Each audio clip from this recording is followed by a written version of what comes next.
I just wanted to be secluded. Like I just wanted to be by myself. Like isolation. Like they want to be by themselves. Like usually they around everybody. Like I'm such a family oriented person. Like and family and friends for real. I like to be around people that make me happy. Period. And that's my family. So I didn't want to go nowhere. I always wanted to be in my room, and I slept a lot. Like I slept like you would have thought I was fucking pregnant. My mom would have thought I was pregnant how much I was sleeping. And that's how she later on she said like that was one of the things that she thought a reason why she thought that I was getting depressed because she seen me sleeping so much. I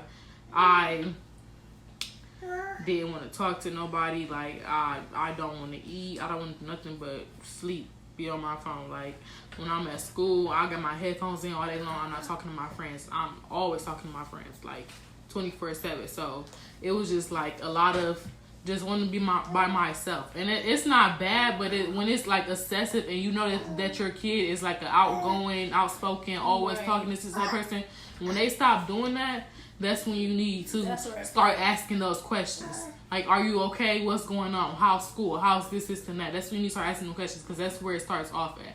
Period. And even if your kid don't want to talk about it, okay, have them write it down. Have them write it. And then be like, okay, when you're ready for me to read it, let me read it. Let me help you. Like, just offer to be that helping person, not always just picking apart everything that they're saying is going on. Just be helpful, period. And I feel like I didn't have that in the beginning. And I didn't. Like, that's what drove me to that point. Like, I just didn't feel like I was being heard. I was just being judged. And I was wrong for this, and that. Like, it was just... And parents don't need to understand that every kid is going to do... They going to smoke. Every kid going to drink. They going to have sex. They going to do this, and that. It's just comes a time. Period. It's inevitable. You cannot stop it from happening. You need to be prepared. Yeah. You need... And offer your kids those resources, not you just tearing them down because they did this and that. It's bound to happen, and y'all know that. Yes. You need to teach them early about their bodies, about what's going to happen to their bodies, and you need to teach them about protections. And at some point, if you have a daughter, you should just put her on birth control just because. I ain't because she got to be having... I don't agree with that. You don't think so? My mom did that to me. Wait, so like, forcibly put me on birth control. You didn't give me that choice. It's my body, my choice. Did you have a boyfriend and though? I'm always it don't matter though. Like, you can't... I just feel like it was an invasion on my choice of words because you didn't give me that choice. You didn't say, do you want to get on birth control? You say you're getting on birth control. You didn't give me that option. It's my body. And that birth control poisoned my body. Like, I gained a whole bunch of weight. I was more suicidal than ever. Like, it really did a whole bunch of shit to my body. And I feel like if it was my choice, I would have said no. But you didn't give me that choice. What would you rather have do? Give you some condoms? Yeah, I was gonna say that because I wouldn't. I agree with you. I would rather you have done that than putting something into my body, you know? Well, that's more for the parents that make it scared for the kids that want birth control. Because I've had kids, I met friends that was scared to ask their mom or dad that's what I was gonna about say, birth control. And I gave her some. I mean, I gave her some of mine. I gave her a lot of mine because I knew that she wanted to be protected. And she was scared that she might get beat. Yeah, but I get that part. I get that part for sure. Yeah. But I'm saying she didn't ask me. Like, she didn't make it my choice. And that wasn't okay with me. And now that I'm an adult, like, I definitely, like, see why it messed me up in my childhood trauma because, like, I want to be able to make decisions for my body. And I'm 15 years old, you know? I'll say if I was, like, 9 years old, fucking, then yeah, you're getting on birth control. But, like, I'm 15 years old. I am okay, and I am mentally able to make decisions by myself.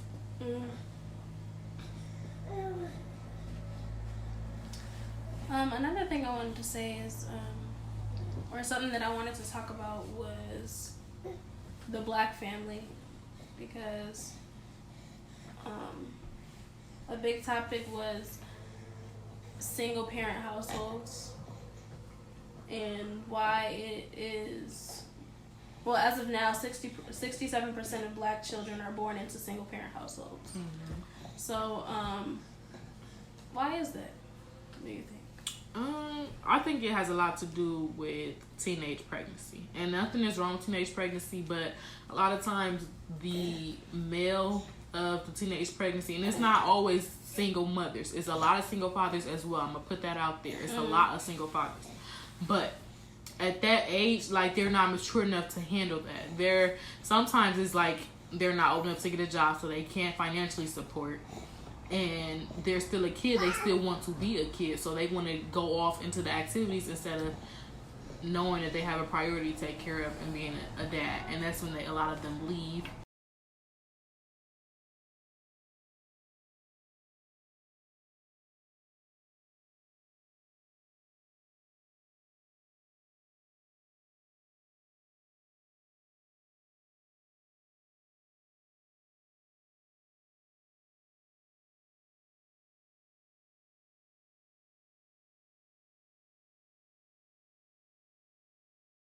Not giving 100% because at that age they just not ready. But don't get me wrong, there's a lot of young fathers that actually step up, so you just never know. It depends on the situation. I feel like as well, teen pregnancy is definitely one of them. I feel like there are a lot of things that there's a lot of things that go into that. I think government assistance is one.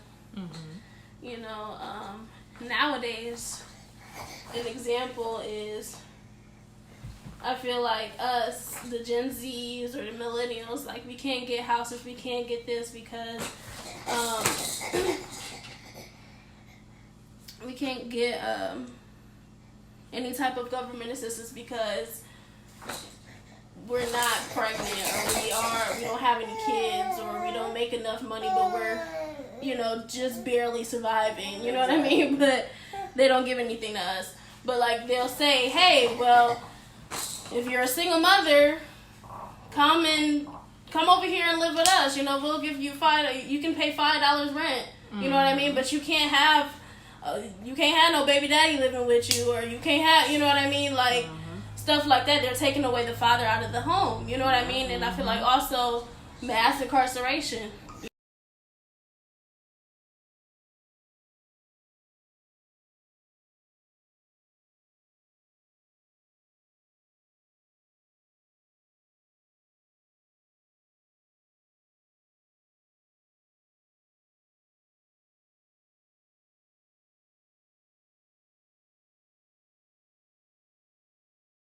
Actually talk about gossip. What do you feel about that? I feel like in the Black family, as a kid, I wouldn't tell my mom a lot of stuff. Like, she had to find out by reading my journal or something like that. Because when I did trust, and me and my mom literally just had this conversation a couple days ago. When I did trust and tell her something, she would go run off and tell the whole entire family. Then they all messaging me or looking at me crazy at the next time they were in because they know what just happened when it should have stayed in the household, period. Why am I confiding in myself and trusting myself in my mother or father or whoever that you're living with, and they go and tell your business? Like, that just makes you not trust them and not want to tell them anything. And then a lot of stuff gets bottled up because you can't let it out because you're going to get in trouble or you're going to get judged. Yeah, it taints the relationship for sure. You don't want to, you no longer want to confide in them, So definitely make sure your kids know that they have a safe space. At the same time, don't get me wrong, it's gonna be some shit. As a parent, your kid's gonna do shit to make you mad. Like, it's gonna happen. You can't discipline them. You can still be a parent and still, I'm not saying you have to be buddy with your kid, but still have a relationship with your child. Because the way that you determine if you have a good relationship with your child is when they get older. How much time do they spend with you now that they're not a child? Because that happens a lot. That happens a lot. Like, kids, they go off and you don't hear from them no more. They barely call me. They don't even check up on me. Well, how did you treat them when they was in the house? How do you think? Like, What do you think? It all depends on what you do. Cause man, I talk to my mom every single day. Mm-hmm. It's not a day go by that we don't talk to each other, even if it's I a love text your message. relationship. Yes, I talk to my mom every single day. Like, I cannot go a day without talking to my mom, because that's my earth. Like, that's my girl.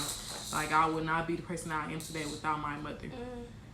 I talk to her every day. Like, when she get old, I'm gonna take care of her, you know. And I take care of her now. Like, I do little stuff for my mom, period, because I feel like she deserves it. Like, she worked so hard for us. I never see my mom shed a tear. Like, she always came through for us. Like, we wasn't raised based off of like material things. We were never materialistic. Like, it wasn't, she didn't shower us with that. She showered us with love. Like, we actually did stuff with her. We actually like did little scrapbooks, like had art days, had mommy and me days, like all that stuff. And I feel like that's important when you're raising a kid. Like, just giving them the materials. A kid's not gonna remember that they wore a fucking Jordan outfit for their first birthday. Like, showering your kids with materialistic shit is not showing that you love your kid. I'm gonna tell you that now. Like, it's good if that's your kid looking nice. Your kid should look nice. Period. If you're looking nice, your kid should look nice. But at the same time, that is not the only thing that's awarded as good parenting. Showing your kids that, oh, I bought them $200 shoes. I must really love my kid because I bought them that. But the whole time, this kid depressed and out and don't even want to be at home because you're not showing them the love that they deserve without the materialistic being right there. Right. My Nana, she gossiped too much. I cannot tell my grandma nothing. As a kid, I couldn't tell her nothing because she'd just run and tell it to all my great aunts and uncles, her brothers and sisters. No, but that's actually how it is every day. Nobody wants to tell anything because they feel like she's going to run and tell something. But what I mean by that is I couldn't tell nobody anything. They just ran and tell each other, then it just spread around my whole family. I feel like eyes used to be staring at me because they used to run their mouth too much. Like, I mean, everybody. It don't matter what side, my grandma's side or my grandpa's side. Yes.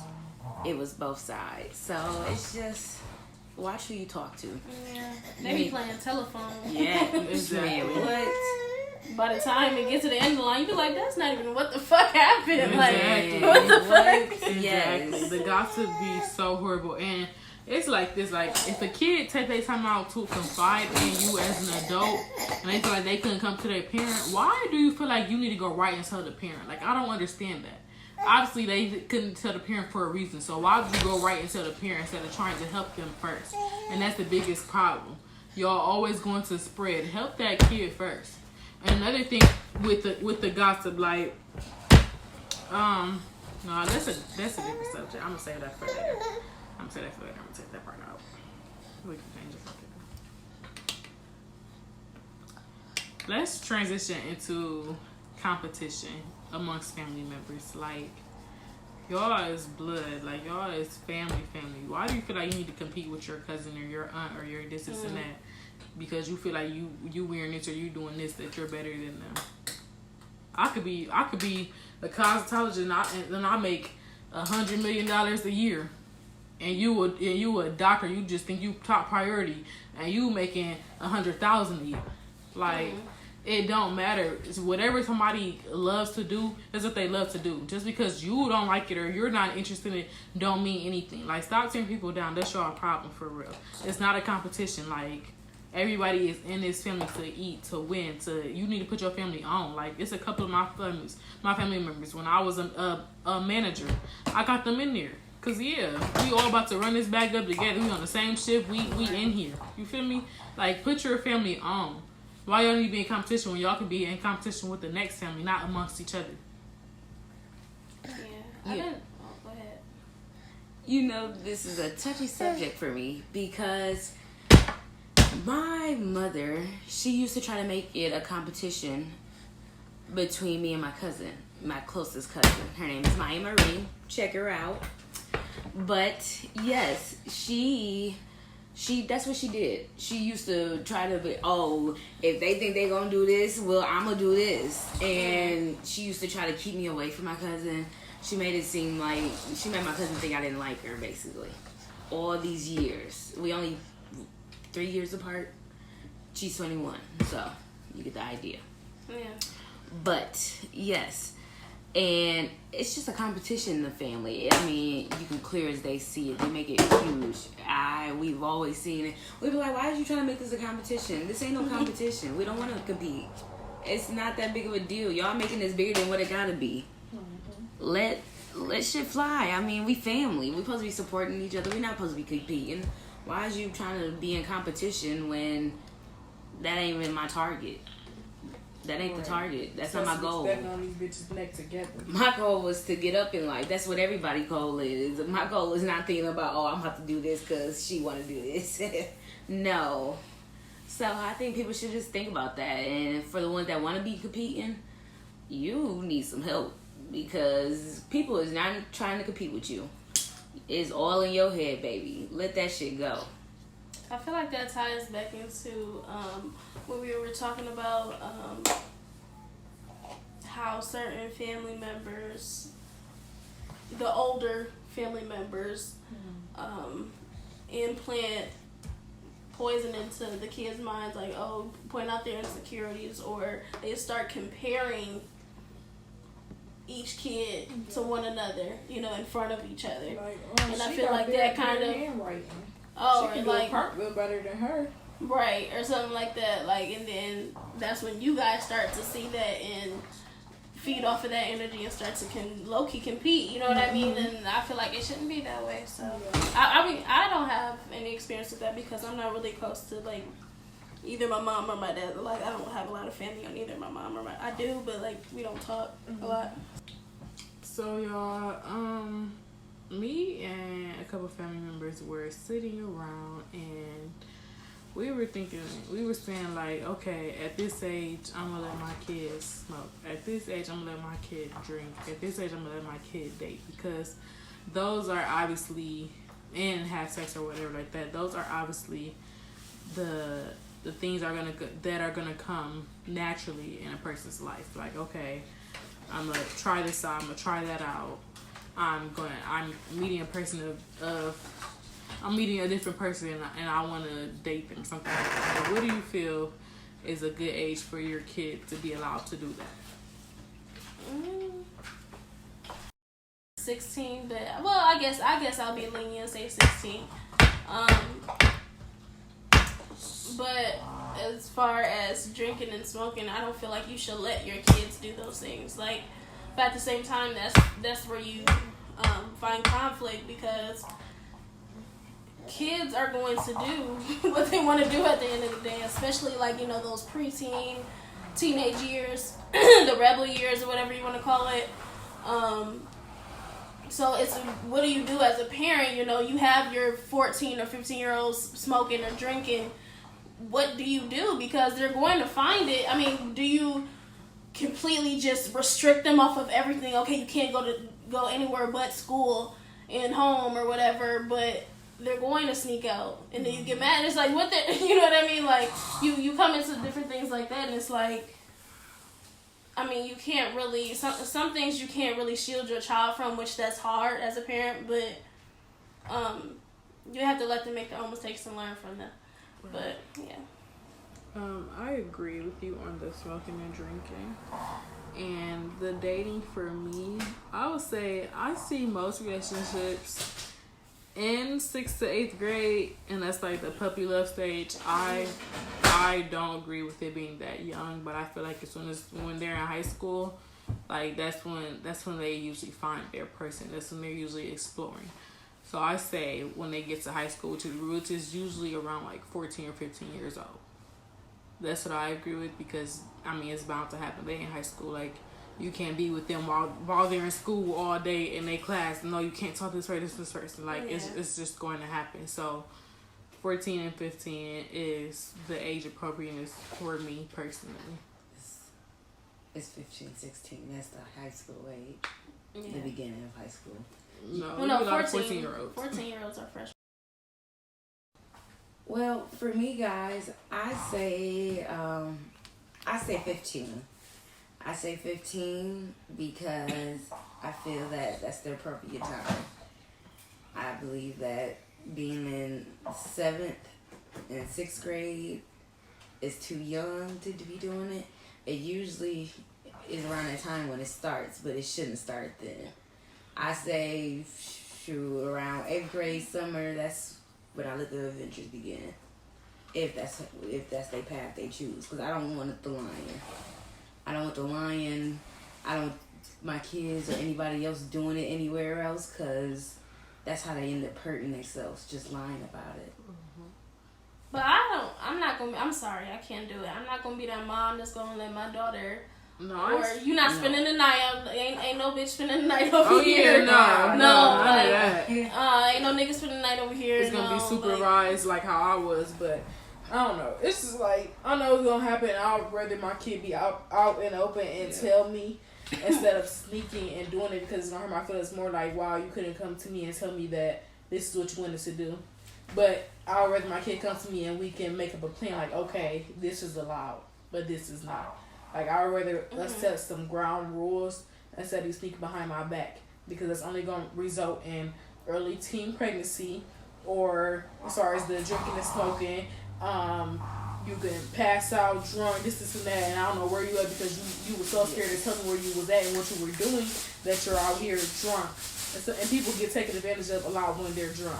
You feel me? So anything could happen, and I just want to know that my kid is safe where they're at and what they're doing. So the smoking and drinking, like, I'd rather you tell me. And no, I'm not allowing it, but I'm definitely going to put my ground rules on what's allowed to be done and what's not allowed to be done, because at the end of the day, you are under my household, and I am taking care of you, and you're not an adult. So, period. That's where I stand at. I feel like if you're doing it, I want to make it to where they feel comfortable coming to tell me that they're doing these things. But I feel like if you're doing it, you need to tell me why. Why do you feel like you need to do this? Mm-hmm. Because then we can break down why you feel like you need to do it, and then we can start to figure out other options and alternatives. I like that. It's all about a plan. Because it's like, okay, for me, I know. Shit, I don't want to put my business out there, but fuck it. Like, when I first started smoking or whatever when I was a kid, I knew it was because when I was a kid, but like maybe later teenage years. But I knew it was because I was depressed, and I felt like at the time it would take away that feeling of depression. It was temporary, but in those 30 minutes or so, I didn't think about the shit that was making me fucking sad. Right. You know what I mean? And I feel like if somebody would have came to me and was like, hey, like, what's going on? Like, why are you depressed? Like, you know you don't need this shit, right? You know you can talk to me, or we can go. I seen this post on Facebook. This lady, she basically shared a story where her daughter was maybe like 15, and just went through a breakup or whatever. She was like, we rode around the city listening to F&F or whatever. She was like, we went and got our nails done, our toes done. You know, you have to show your kids that there's more to life than a man, or there's more to life than a female. You know, you have to do things that make you happy. You know what I mean? It's not the end of the world. It's going to be okay, you know? Right. And I feel like a lot of us did not have our family or our parents around when we went through our first breakup. And that shit was hard. Like, you didn't know what to do. Your heart was crushed. Like, you thought, what? But, yeah, definitely just be there.